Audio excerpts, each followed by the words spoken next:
नमस्कार दोस्तों, मैं आज लखनऊ शहर में घूम रहा था। अचानक से मैं ये माननीय पूर्व मुख्यमंत्री मायावती जी के द्वारा बनवाया गया है सामाजिक परिवर्तन स्थल।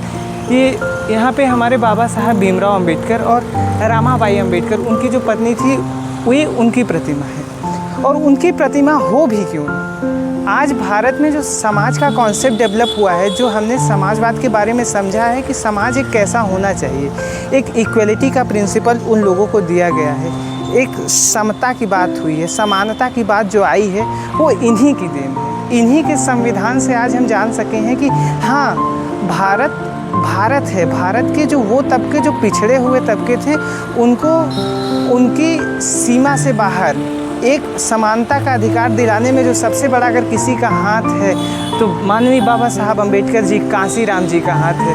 आज हम लोग उस समय की पॉलिटिक्स को भी देखते हैं जब एक तबके का डोमिनेंसी हुआ करता था पूरे पॉलिटिक्स में। हमने वो संघर्ष के बारे में भी सुना है जो दशकों से या शतकों से हमारे ऊपर किया जा रहा था, दलितों पे किया जा रहा था, या कहा जाए तो हिंदुओं के ही बीच में एक विभाजनकारी नीति अपनाई गई थी कुछ एक कम्युनिटी द्वारा या उनके लोगों के द्वारा, ताकि वो खुद को सुपीरियर दिखा सकें और दूसरे जातियों को या दूसरे वर्ण व्यवस्थाओं को वो इंफीरियर दिखा सकें, ताकि सुपीरियर, ह्यूमन का नेचर ही है वो कि हमेशा खुद को हमेशा दूसरे से ऊपर देखना चाहिए। उससे उत्थान का कार्य किया था हमारे बाबा साहब डॉक्टर भीमराव अंबेडकर।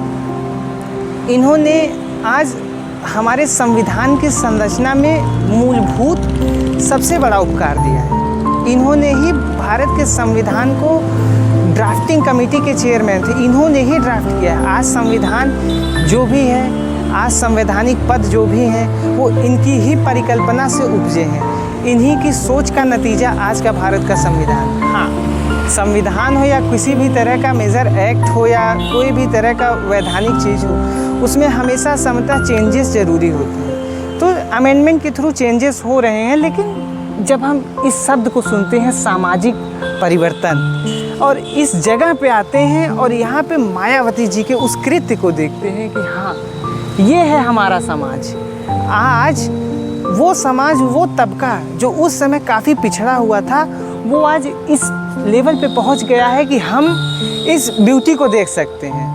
ये पूरा ब्यूटी जो है, ये उसी दौर की ब्यूटी है और ये उसी चीज़ को दर्शाता है कि हाँ, समाज में तब्दीलियाँ आ रही हैं और ज़रूरत। ये देखिए, हमारे ये राजेंद्र प्रसाद हैं जो कि सभापति थे ड्राफ्टिंग कमेटी, या कह सकते हैं कि संविधान सभा के सभापति जो थे, उनको डॉक्टर भीमराव अंबेडकर संविधान की प्रति सौंप रहे हैं। ये ड्राफ्ट होने के बाद की संविधान की प्रति भारत को सौंपी जा रही, भारत के भविष्य को संवारा जा रहा है। जब भारत की संविधान बनी थी, बहुत सारे देश ऐसे थे जिन्होंने भारत की परिकल्पना ही नहीं कर पाए थे कि भारत जैसा एक राज्य, एक राष्ट्र निर्माण हो पाएगा। उनको तो लगता था, ब्रिटिशर्स जो कहते थे वाइट मैन बर्डन्स थ्योरी के हिसाब से, कि हम आए तो आप सिविलाइज हुए। उन्हें ये चीज़ बताने की ज़रूरत है, आपने हमें सिविलाइज नहीं किया है, आप ये चीज़ कान खोल के जान लें। ये भारत की धरती है, ये कल्चरल डाइवर्सिटी की धरती है, ये उन लोगों, वो महावीरों की धरती है, ये भगत सिंह की धरती है, ये भीमराव अंबेडकर, ये महात्मा गांधी,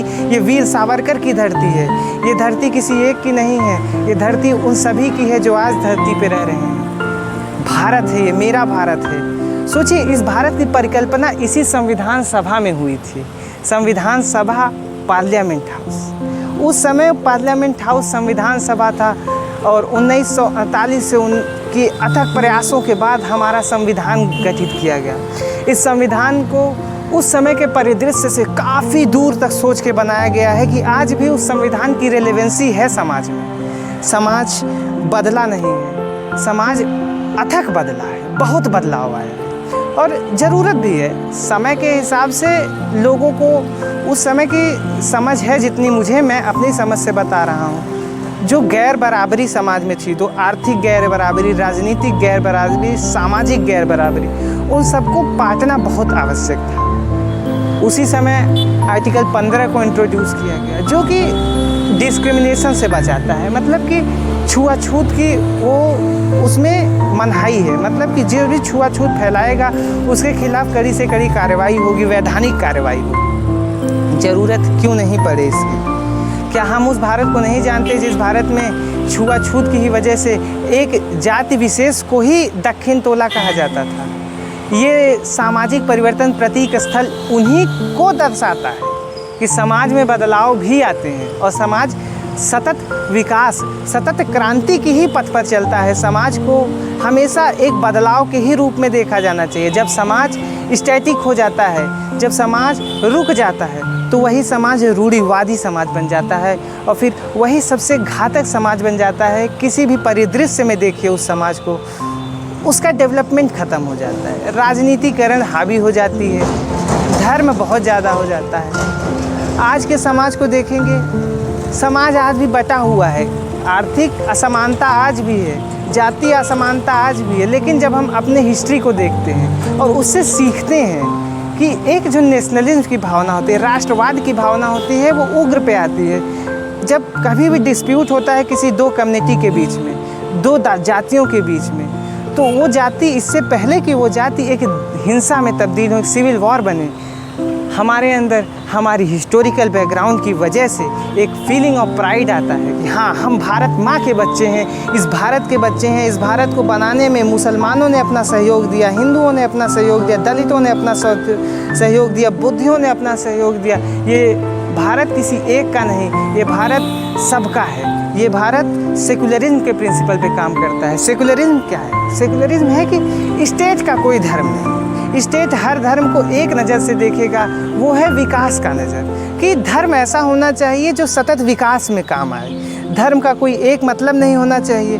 भारत को कहा जाता है कि भारत में एक पॉजिटिव कॉन्सेप्ट ऑफ सेकुलरिज्म है। पॉजिटिव कॉन्सेप्ट ऑफ सेकुलरिज्म का मतलब होता है कि हम अपने धर्म का उपयोग करते हैं किसी भी तरह से अपने समाज को बचाने के लिए। हम अपने समाज को प्रोग्रेसिव नीड में ले आते हैं।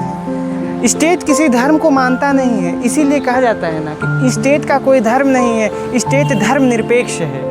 और एक कॉन्सेप्ट यूज होता है वेस्टर्न कंट्री में जिसे नेगेटिव सेकुलरिज्म कहा जाता है। नेगेटिव सेकुलरिज्म क्यों कहा जाता है, इसके पीछे का रीज़न है कि वहाँ पे स्टेट कहता है कि धर्म है नहीं, वो धर्म को मानने से मना करते हैं। भारत धर्म को मान रहा है, लेकिन स्टेट, वेस्टर्न स्टेट धर्म को मानते ही नहीं है।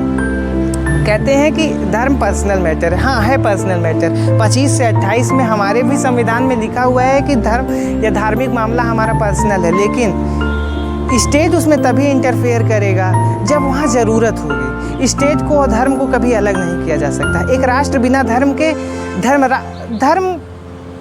के बिना राष्ट्र बन ही नहीं सकता। वो राष्ट्र के हित नहीं, अहित के लिए काम करेगा। यही है, जब मैं इसी परिवर्तन, सामाजिक परिवर्तन प्रतीक स्थल से गुजरा, मैंने राजेंद्र बाबू को देखा, मैंने डॉक्टर अंबेडकर जी को देखा, मैंने रामाबाई जी को देखा, मैंने काशीराम जी को देखा। ये मानो मेरे दिल को छू जाने वाली चीज़ है कि चलो, मेरा भारत एक सतत प्रयास में तो है। वो कम से कम अपने यहाँ की असमानता को दूर करने के प्रयास में है। वो रंग भेदी का कल्चर के खिलाफ है, वो कास्ट डिस्क्रिमिनेशन के खिलाफ है। यही सौहार्दपूर्ण भाव मेरे भारत को सतत विकास के राह पे ले जाएगा। और हमें, आपको, जो हम आम जनता हैं, हमें समझना होगा कि ये समाज हमसे बना है और हम ही हैं इसके कर्ता धर्ता, और हमसे ही ये समाज चलेगा।